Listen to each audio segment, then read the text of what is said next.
Aujourd'hui, je vais vous présenter 5 façons qu'on est capable de zoomer dans notre photo à l'intérieur de Lightroom. 2 de ces façons-là, vous allez voir, c'est d'une rapidité et d'une précision remarquable. Et surtout, je pense qu'à la toute fin de la vidéo, je vais aussi vous présenter une astuce qui va être importante et très appréciée par les gens qui font, par exemple, la photo animalière ou encore de la photo d'oiseaux. Et c'est ce qu'on examine donc aujourd'hui.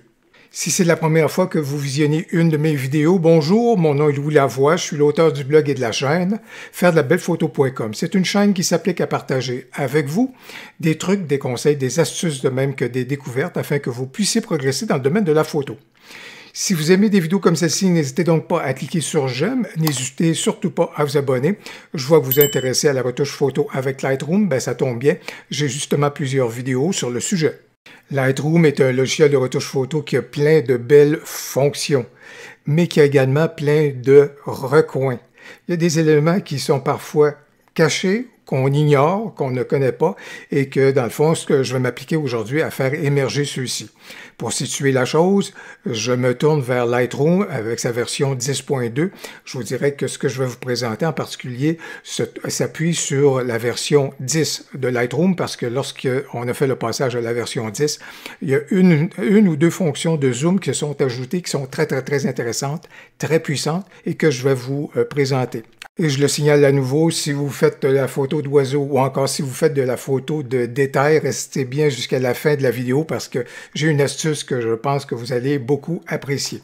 Première façon qu'on zoome dans notre photo, c'est celle qui nous vient la plus naturellement possible dans Lightroom ou dans un autre logiciel de retouche photo. On fait tout simplement appuyer sur la souris et on constate qu'effectivement, ça nous permet de zoomer dans notre photo. Ce qu'il faut comprendre dans Lightroom, c'est que dans ce cas ici, la souris reprend, dans le fond, le dernier zoom qu'on a fait. Il y a une espèce de mémorisation qui se fait.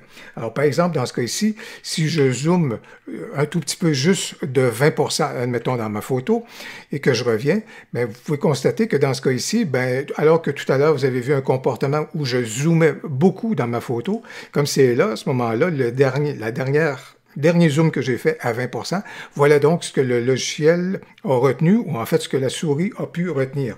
Si je zoome davantage dans ma photo et que je reviens, bien là, si je clique sur ma souris, vous pouvez voir que ça reprend la même amplitude de zoom que celle que je viens juste de réaliser d'une autre façon. Alors, lorsqu'on clique avec la souris, voilà donc la façon qu'on a un comportement d'une façon ou d'une autre.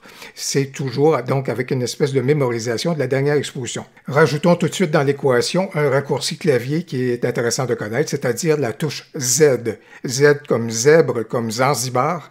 Alors, lorsqu'on zoome dans notre photo, ben, avec la touche Z, ce qu'on vient faire, c'est qu'on vient annuler le zoom ou on vient d'activer le zoom. Alors, la touche Z peut nous donner l'impression qu'elle nous permet de zoomer, mais au bout du compte, ce que ça fait, ça désactive la fonction de zoom ou encore ça vient l'activer. La deuxième façon de zoomer dans notre photo, c'est en ayant recours à des raccourcis clavier. Et ces raccourcis-là sont tout aussi valables du côté d'un PC que de Mac. Alors, dans le cas d'un PC, c'est en ayant recours à la touche CTRL, de même qu'à la touche plus. Et donc, chaque fois que je vais appuyer sur CTRL plus, je vais donc zoomer un peu. Si j'appuie à nouveau sur la touche plus et en gardant mon doigt sur la touche CTRL, je vais zoomer davantage. Et si je touche sur la touche CTRL moins et moins, à ce moment-là, je suis donc en mesure de zoomer out à ce moment-là de ma photo. Et c'est la même chose du côté Mac, en utilisant la touche commande plus, ça va me permettre de zoomer dans la photo à chaque fois que je vais appuyer sur les touches. Et je vais pouvoir reculer dans ma photo avec commande moins à ce moment-là pour ce qui est de Mac. Le petit inconvénient, bien sûr, de cette façon-ci, ça peut être intéressant, mais ça ne nous permet pas d'aller à des endroits spécifiques de notre photo. Alors, si je veux aller regarder des éléments de façon spécifique, je suis donc en mesure de déplacer ma photo avec ma souris. La troisième façon qu'on peut utiliser pour zoomer dans notre photo, on peut la faire apparaître dans notre espace de travail qu'on a juste ici sous notre photo lorsqu'on est dans le module de développement. Et si on coche Juste ici sur la flèche, ben, ça fait apparaître toutes les possibilités qu'on est capable de faire apparaître dans cet espace de travail-là. Et actuellement, je viens juste de cliquer sur Zoom, alors je viens donc d'enrichir mon espace de travail de cette fonction-là.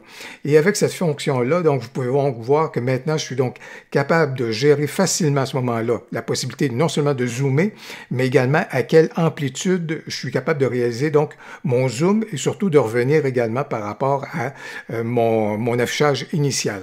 Alors, voilà donc une façon fort intéressante de pouvoir zoomer donc dans notre photo en enrichissant juste ici notre espace de travail de cette fonction-là.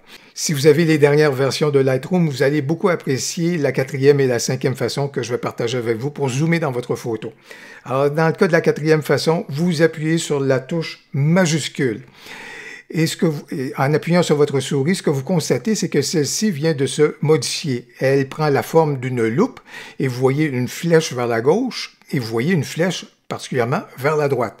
Alors, à partir de ce moment-là, si j'amène ma souris à un endroit spécifique et que je drague ma souris vers la droite, vous voyez que je zoome spécifiquement à l'endroit où ma souris était. Et pour revenir sur mes pas, disons que pour m'éviter d'avoir à draguer la souris vers la gauche pour revenir laborieusement vers mon affichage initial, je peux appuyer sur la touche raccourci Z pour désactiver le zoom et ça me permet de revenir sur mes pas. Mais encore ici, j'appuie sur la majuscule, je vais aller sur l'oiseau, j'appuie sur la majuscule, ma loupe vient d'apparaître, j'ai juste besoin de draguer ma souris vers la droite et regarder avec quelle fluidité, avec quelle précision à ce moment-là, on cible directement un endroit dans notre photo. C'est vraiment une excellente façon de pouvoir zoomer dans celle-ci. La 5e façon, qui est tout aussi efficace que la 4e, dans ce cas ici, si j'appuie sur la touche CTRL, puisque je suis sur PC ou encore commande sur Mac, vous remarquez qu'il y a une espèce d'encadré qui vient de se manifester à côté de ma souris et donc en draguant ma souris, je suis en mesure donc de créer une superficie et dès que je relâche à ce moment-là, ça zoome directement sur la superficie que je viens de créer. Vraiment, le zoom. Et dans ce cas-ci, je vais faire le même exercice. Je vais peut-être même prendre une superficie qui est un petit peu plus large. Je vais aller de cette façon-ci. Et là, vous pouvez constater que ça zoome mais directement sur la superficie que je viens de créer. Je peux créer une plus grande superficie. Admettons que ce serait l'ensemble de cette région-ci. Voilà donc. Ou encore revenir à une superficie très circonscrite.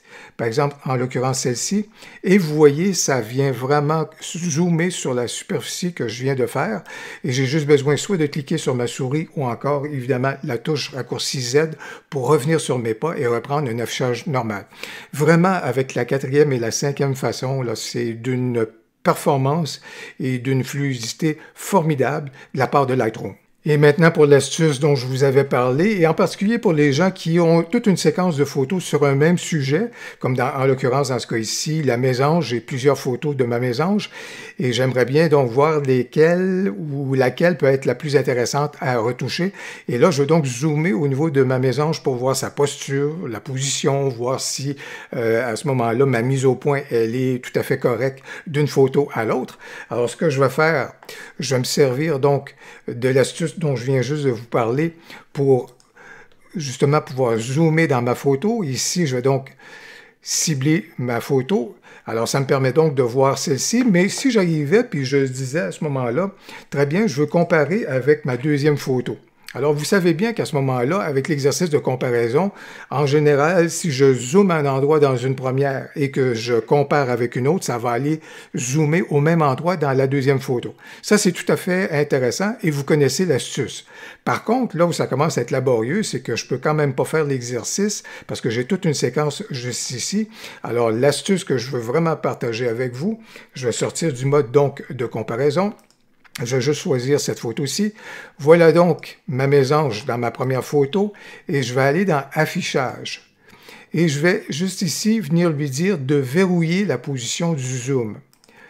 Je verrouille donc la position du zoom, ce qui veut donc dire que maintenant, lorsque je vais aller choisir ma 2e photo, le zoom s'est fait automatiquement dans ma 2e photo à peu près au même endroit que dans ma première.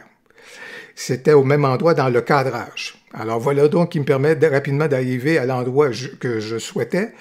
Si je clique dans ma troisième photo, voilà donc, c'est encore zoomé à l'endroit où est-ce que je voulais.